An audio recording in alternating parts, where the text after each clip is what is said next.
This is the craziest weekend of my life. I am slowly going to cry water from my seeing devices, but if you watch AEW All In, you know it's flipping amazing. Shout out to the person who thinks I put a voice on for these videos. It made me laugh this week. Stop doing that voice. I can't stop doing this voice. It's my voice. I mean, it is pushed a little bit for effect, but what a tremendous pay-per-view. What a tremendous PLE, whatever the flub we're calling it nowadays. I want to start with the main event, which I don't usually do, but there's been so much controversy about the Death Riders angle, and I'm not trying to pretend it didn't have some low points. Like in the middle there, it was a little bit grungy. You know what I mean? Felt like grungy. Felt like we were trying to swim through sludge. But it's not, I mean, the journey is more important than the destination, is the old adage. And there is certainly some truth to that. But when you get to your destination, and it's something like Hangman Adam Page winning and revealing that belt and taking out the briefcase and small little tidbits like it's still got Bryan Danielson's side plates on, and the fact that Jon Moxley was struggling so much to keep Hangman Adam Page down, he told Marina Shafir, go get that belt, as if it was like a nuclear weapon or something. I mean, there was so much to this match. I don't know how long it went. The whole pay-per-view was 6 hours. And if you watched the pre-show, more power to you, because it was 8 hours long. And I prefer my pay-per-view short. We've talked about this at all. But it's also about how you feel on the day. It didn't feel too long to me. I still think the tag team match should have been cut a little bit. You need one short match. We didn't really get any of those, but I don't want to get too carried away with that because I felt it way more on other shows and less on this one. I thought this one was a laugh riot, to be honest. And yeah, that main event, I thought it was 5 stars, 6.25 stars in the Tokyo Dome, a golden up. You can check my What Culture stuff out right now. Please subscribe to them and subscribe to me. But it's just long-term storytelling, which is why I still don't understand. Well, I get it, it's the naysayers, and you can say whatever you want, more power to you. But the build AEW don't tell stories, well, they told a story here, and it was Jon Moxley for the last, 283 days, or whatever the flub it's been, saying, the belt gets locked up, step up, this company's in the gutter, I need someone to come and bring it all to me, and you're not going to see anything. Who's the guy? Who's the hero? Who's the main character? And it was the cowboy. He came out to his old music. Jon Moxley came out on a monster truck because he thinks it's the year 2000. It was just so many elements to this. And the way that I'm going to keep phrasing it, again, I said it on Ups and Downs, I said it on the internet, I'm going to say it here. It's a gratuitous comparison, it's crude, and I apologize. But it was a WrestleMania 40 main event, but rated R. It's the most disgusting thing you've ever seen. But that's not a bad thing. I'm not saying that's what AEW looked at for inspiration. I'm not saying they copied them. I mean, wrestling is cyclical anyway, and you always take ideas from other places. But all the run-ins, because you had the Death Riders, who were the evil people taking on the good guys that were Team AEW. Samoa Joe got taken out at the start of the shows. We had an angle where Ospreay got taken out here. And by the time Bryan Danielson, as Blue Panther, like we'd unlocked him in a flipping video game, and Darby Allin cut a promo from the top of Mount Everest. This is so obscene, and it's so surreal. And when Bryan Danielson did turn up and he started yes-kicking people and beating the hell out of them, it was just great. I mean, look, it went way too far for me. In the sense, we saw some really nasty things during this match. I mean, I can only imagine Jon Moxley had watched Swerve and Hangman and gone, well, I need to at least be on par with that. So there was this spot early on where no blading, no cutting of the forehead, no shenanigans. Hangman just took a fork, or whatever it was, and stabbed Jon Moxley in the forehead, and you saw the blood happen. I don't think I've ever seen this before. I'm sure it has happened. I'm exaggerating here. But you saw stab wounds to somebody's head who was just bleeding. I'm going to forget some stuff because there were so many. But there was the barbed wire table, which flubbed them both up. That was horrible. There was a nail board. I don't know if they were real or fake nails, but either way, totally disgusting. Marina Shafir got cracked through a table. Paul Wheeler, you had a hell of an evening. Dude was all over the place. But it was just I guess it was the chain that was the worst part, but also the absolute best part, which again is an absolutely crazy thing to say. But Hangman Adam Page, eventually, they stopped Marina Shafir, who really was sort of helping out here because Moxley had lost. He was going to be counted out for the 10 when he got dead-eyed through the table off the apron. But Marina picked him up, which I thought was such a good idea as well, because it shows that's why Jon Moxley has her around. They are a unit. But you know, after the chain had been introduced by Swerve, because it was Prince Nana that handcuffed Marina, then Swerve turned out, which turned into that awesome promo they did on Collision. It ties into their feud. They didn't say like they were friends. They saw it like Swerve being like, we've got no choice. Everybody else has been taken out, so this is what I have to do for the good of the company and that world championship, which I want to crack at too, is what I will do. He gave Hangman the magic chain, the cartoon chain, and then he hanged him. Now, we've seen this before. His name is Hangman Adam Page, and AEW does lead into their things quite literally. But the way Jon Moxley sold this, I'm going to say this on every video I ever do about All In 2025 for the rest of my life. This is how you sell something. He wasn't in pain. He wasn't worried about losing a match. He thought he was going to die. This was a man that was scared. This was a man that was fearful. And I've seen some people say, and I understand your point, that maybe it was meant to see Jon Moxley was a coward, right? When he was in this situation, he didn't pass out. I didn't really take it that way. I took this as a way of, it was his, do you want to live or die? That's what it felt like to me. And Hangman was willing to do that, again, within the realms of the story. I'm not talking about reality here, because sometimes people on the internet go nuts. It was an amazing ending to a horrible, horrible match. And I mean horrible in terms of so much glass and so much blood. And so, just so much crazy, crazy things. But I was really impressed with that ending. And when Hangman did open the briefcase, the place went wild, and it felt like something. I don't really know what that means, but it felt like a moment. It felt like this is what we've been built into. And it felt like, I think I'm repeating myself, forgive me, Hangman Adam Page is our main character, right? He's the guy that's going to steer the ship and take us into pastures new. And it does feel like, I mean, this happened a while ago, that AEW has had a reset after some difficult times, we'll go with. I never thought it was truly bad. And now we're on the way up again. And I think they did 25 to 27,000. I don't want to get the either way. It was over 25,000, which is an incredible draw, to use the proper terms. People trying to act like that's not good. Go back a few years and look at numbers, and especially what non-WWE shows were doing. I just think the whole thing I thought the whole event was great, but I thought the main event was spot on. And Darby Allin coming down like Batman after Bryan Danielson again. WrestleMania 40. I was laughing out loud. The difference being after a while, I was like, no, don't do that to him. It would have been really bad if Hangman hadn't have won. That was a worry that some people had. That just wouldn't have worked. But again, they didn't do that. Some people say this Batman game wouldn't be good if Batman wasn't in it. He's in it. So you don't have to worry about that. He's literally right there. We've used the law in order to ensure this does work as a product. And it was the same here. And the Young Bucks are no longer EVPs because they got involved in this main event too. So that has to be something that we're going to do. That tag match as well with Will Ospreay and Swerve Strickland. Listen, if that's not your style, I get it. I'm not telling you to watch it. I'm not telling you to heap praise on it. But just looking at it, what it was, whatever we call it, style 2025, you will never see a tag team match better than this. Maybe on par. Maybe something sort of nudges it a little bit. It was incredible. The timing, some of the spots. There was this one point, I get it wrong because trying to remember the combos are impossible. But we got super kicks and then a face buster from the Bucks, which Swerve and Will Ospreay sort of no-sold and came back with a combo. I think it was the House Call Hidden Blade one. We've got so many now. And then Swerve did that jump over the rope, land on his feet, and he got super kicked. Will Ospreay got super kicked out of an Oz cutter, and he was doing his sky twister presses. And the latter half of it was the real joy, because I really didn't know who was going to win. I'd actually changed my mind. I got taken over by the internet with their good ideas, because if Will and Swerve lost, they could have a feud, and Swerve could be mad at Will for putting the stipulation they can't challenge for the world titles for a year, especially because Swerve was taking bullets for Will here. So I thought that was going to add in. And I think Matt and Nick Jackson, they all knew that, probably Tony Khan too. So they built this sequence towards the back end. So many near falls, so many 1-2-oohs. You had no idea who was going to win. So when eventually Swerve and Will did get the best of it, and they did hit the House Call, what's it called? House Call Hidden Blade combo, which is a really cool finish. They got the 1-2-3. I mean, nobody lost here. They're just so talented. And I understand it's a weird way to watch wrestling, but we kind of do, just given the generation that we're living in. I just flabbergasted by it, and I was just so impressed. And everyone's going to have a different take, but from my vantage point, my little world that I have, because I wrestled myself, I was just like, I wrestled last night. I was like, how are they doing this? How do you? I couldn't do it. I put my hands up. I couldn't do it. More of a promo character kind of a dude, but just fantastic. So cool. So much fun to watch. Filled me with joy. Same with the Gauntlet matches. I love that concept. I love the gimmick. To the point, if you told me you thought these weren't as effective as some other ones, you're probably right. Because I love the concept so much, I just enjoy it anyway. Who's going to be next? I like the random intervals. You never know. We pushed it too far on the women's one. I think Alex Windsor was last at number 12. Then just nobody came out. I thought it was meant to be 21 people. Apparently the next intervals, I'm sorry, it's 47 minutes. So you're like, you're not going to get in there. But Athena won that, and that was awesome. Great finish there too, with Mira Okada going for the figure four. That ain't her name. And then Athena came off, and we did the whole stuff with Athena and Thunder Rosa. Had a great match of Ring of Honor, and Megan Bain and Chris Statlander were fighting. Willow went after Chris, and then Tekla was swearing her head off, which really made me giggle. And again, Alex Windsor was in it, and Suri was in it. Somebody else was in it who was big. Or Harley Cameron came back, just like Bing Bang Bong. So maybe they weren't the Ricochet, Bryan Danielson, Zack Sabre surprise from last year, but I still think it was it was balanced. I just enjoyed it. That's all I can tell. I can just only take it on the context that it's presented to me in. I just thought it was a barrel of laughs. The same with the men's. Obviously, MJF, Mystico, and Mark Briscoe had their thing going on, and MJF was trying to take off Bandito's mask, and Mystico stopped him. He applied for Mystico, but then Mark Briscoe had to stop that because he wants to win. Then Mark Briscoe had it won with the J Driller, but MJF, threw him out and took the pin over Roderick Strong. Max Custer, that's not his name either. What's wrong with me?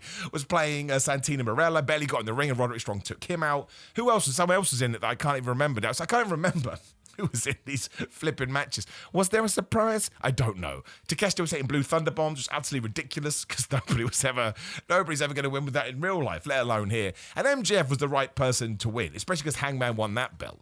And given that Will and Swerve now can compete for it, it should be those four. I mean, let's do something with MJF and Mark Briscoe first because they're so damn fun. But put all of them in the main event eventually, and do it with Mark Briscoe too. Situate around them. They got the stars. People are invested. People clearly like them. The story thread running through all of this, including the Young Bucks, was exactly that. I imagine the Young Bucks have to go slowly babyface now because they have lost their EVP ship. You don't have to do that. You can do whatever the hell you want. What do the Death Riders do?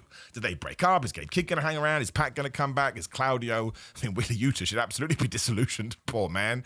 But, there's so many questions. There's a reason to watch Dynamite, not only for the lovely feeling we got here, but sort of the loose ends that you have to leave on a pay-per-view in order to people to watch the TV. I don't want to get too far away from the men's gauntlet here. Brody King got a massive pop, and that was awesome. There's something else happened big in the men's gauntlet, which I've got brain freeze at the moment, because I've just watched Saturday Night's main event and All In. I'm recording like 7 videos today, so I've already talked about All In like 3 times. So I think my brain's just like zzz, zzz, zzz, and it's gone. But yeah, that first trios match where Samoa Joe got injured, even though they retained the titles, that tied into the main event, which was awesome. And actually, I've let myself down here. I wanted to start with this, so forgive me. Let's talk about it now. Adam Cole, of course, we found out about an hour beforehand, had to vacate his TNT title because he's injured, and we gave him time to come out here. He used the word retirement. Now, he used it in a way where he's like, I don't want to say retirement, but clearly he's got some really bad news. Nobody knows what it is. I think you're a terrible person if you're demanding to know. Someone said that Tony Khan has to tell us. Like, it's a personal health. You deserve nothing when it comes to somebody's personal life, or private life, I should say. And obviously, he struggled with concussions. I don't want to start speculating because we don't know what it is. But there are a load of stories out there over the last year and a half. It's why I used to get so mad when people had it. Oh, he's so skinny, he's so skinny. Do you know what he's gone through? Flub how he looks. Flub going to the gym. Who cares about that? He should be a professional wrestler. He's a human being before he's a professional wrestler. I just got mad there. I apologize. I try not to do that on videos. But it's just so disgusting. Like, it really, really was. And to see how sad he was, and to see the outpouring of love from other wrestlers. And I mentioned this on Ups and Downs too. It's not fair for me to share it, but I've shared a few words with Adam Cole over the years, and honestly, he's such a good person. He has said stuff to me, he probably didn't even realize he said it at the time, he's just being so honest, that gave me confidence in certain aspects of what we're doing now, the videos. But again, different video for a different time. I just hope he's okay. I really hope he can come back to wrestling because he clearly loves it. More importantly, I can just hope he gets rid of whatever this is and has 100% health. It then tied into a random 4-way TNT title we did. Who was it? It was Dustin Rhodes, Daniel Garcia, Sammy Guevara, and Kyle Fletcher, and we gave it to Dustin Rhodes. Now, listen, if you want to criticize it, you probably could have shortened it just to sort of move on from this segment as quickly as possible because it was just heartbreaking. It was so horrible. But giving it to Dustin Rhodes, even if you didn't like it, who cares? We just talked about why it doesn't matter and why wrestling is the most important of the least important things. But he's from Texas. His age does tie in. I don't mean that disparagingly, but it's amazing to see sort of a veteran and someone who's done so much, win a singles championship on an AEW level as compared to Ring of Honor, because there are levels to this game. People went crazy for it. I just thought it was nice, and I just think we needed that. I think, again, the benefit of going like 10 minutes or whatever would mean you got that pop quicker, and people would be like, okay, Adam Cole is what matters here, but let's just try and enjoy the show because we want it here. I actually thought it was really smart approaching it this way. But who even cares? It's a stupid, I don't mean it's horrible, but it's a predetermined belt in a predetermined show. Like, you can do whatever you want. It doesn't matter. He doesn't need my sympathy or empathy or whatever the right word is.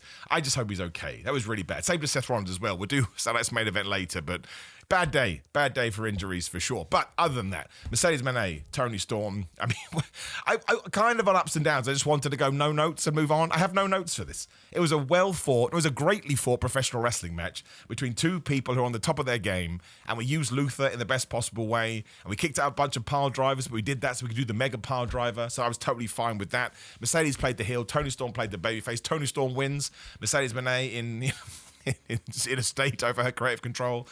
She turned up and said, I lose today. I shouldn't do it. There's no creative control, okay? Calm down. It doesn't matter. It's not a thing. But I don't know what else to tell you about it. Timeless Tony Storm is now, along with Hangman Adam Page, the main character of AEW. She should do another match with Mercedes, maybe at All Out. Mercedes should win that one, and we should just carry this on and bat the ball here and there. It's actually really smart just to have the Women's Championship on the line and not TBS title, because now Mercedes can absolutely use that to come across like an obnoxious asshole, which she's so damn good at. I loved it. And given what else was on this show, sometimes the bar does get raised, but they were like, no problem, man. And they probably got more in the tank. Not that they held anything back here, but once you've worked with somebody once, I'm sure you can build on that.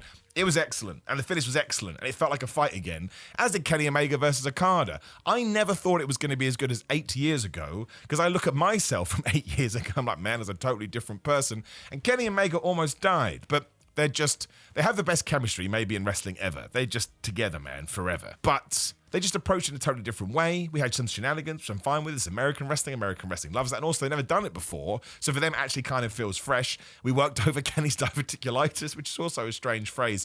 But it was the final 5 minutes. And I don't know if this is true or not, because you don't know if they're going to fight for a 7th time, 6th time, whatever the flub it would be.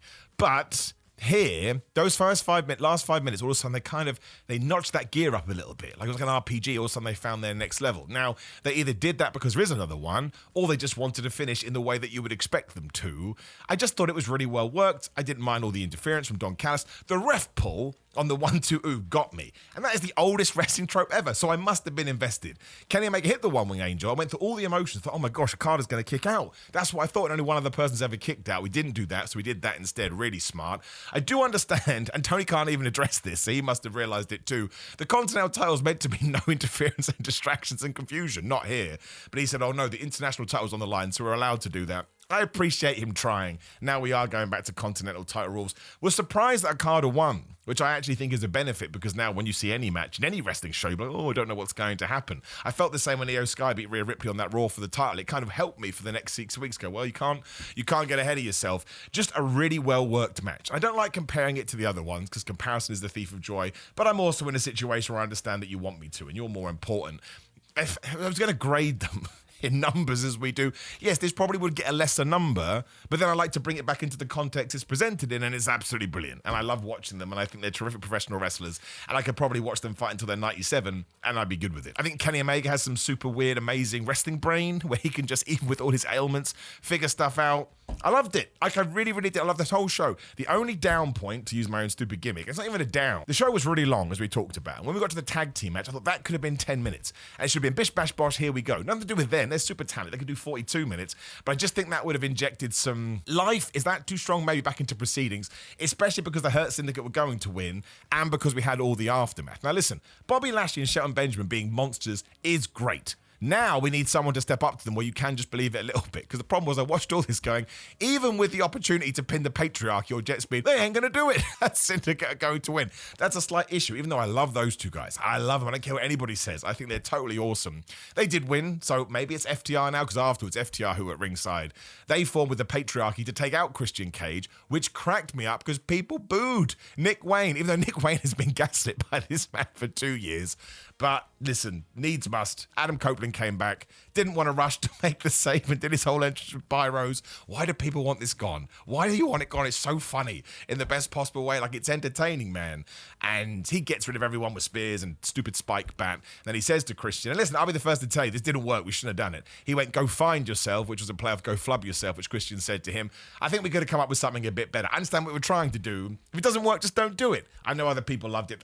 That's my initial reaction, so I'm going to be honest with it. But it's the long path, I suppose, probably to FTR versus Edge and Christian. I'm just going to call them next. You know what I'm talking about. I love nostalgia, as you'll learn in my Saturday Night event later. And I like the fact we're taking our time with this. Christian didn't just turn. He's going to have to find himself. He's going to have to walk down a path, and we'll get there eventually. So I would just condense the match a little bit. But once again, if you take it in the form it was presented in, brilliant, fun, awesome, great wrestling all over the place. And I think that was the entire show. There's probably something I've forgotten about. You'll have to forgive me, but there was a lot. There was a lot to get through. But given that it is meant to be AEW's WrestleMania, which is a horrible thing to say, but you know what I'm talking about if I say that. It's kind of got a nice general approach to it. I thought, I don't know how else you could have done any better, apart from the small foibles I put in there. But even when I did watch it, I was like having a whale of the time. 6 hours, it flew by. Like especially because AEW goes, here's the next match, here's the next match, here's the next match, as I kind of stumble over my words. So you do get an adrenaline hit just constantly, all the time. Like, I can't handle this anymore.